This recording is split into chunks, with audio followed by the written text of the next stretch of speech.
नमस्कार, मी भाग्यश्री विस्पुते, जिल्हाधिकारी धुळे.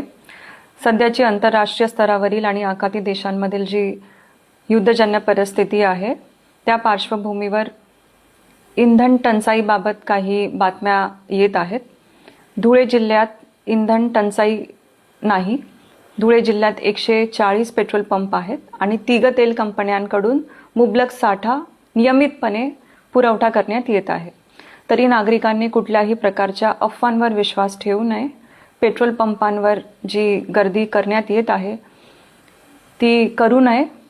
जर ह्या परिस्थितीचा फायदा घेऊन कुठलेही गैरप्रकार किंवा अनधिकृत साठा कुणी करत असेल किंवा जीवनावश्यक वस्तू कायद्याचं उल्लंघन करत असेल तशा एजन्सीजवर किंवा तशा लोकांवर कठोर कार्यवाही करण्यात येईल.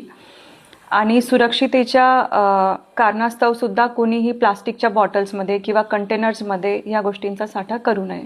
तरी मी सगळ्या नागरिकांना आव्हान करते की कुठल्याही अफवांना बळी पडू नये. जी अधिकृत माहिती शासनाकडून किंवा प्रशासनाकडून तुम्हाला देण्यात येत आहे त्याच्यावर विश्वास ठेवावा आणि प्रशासनाला मदत करावी. धन्यवाद.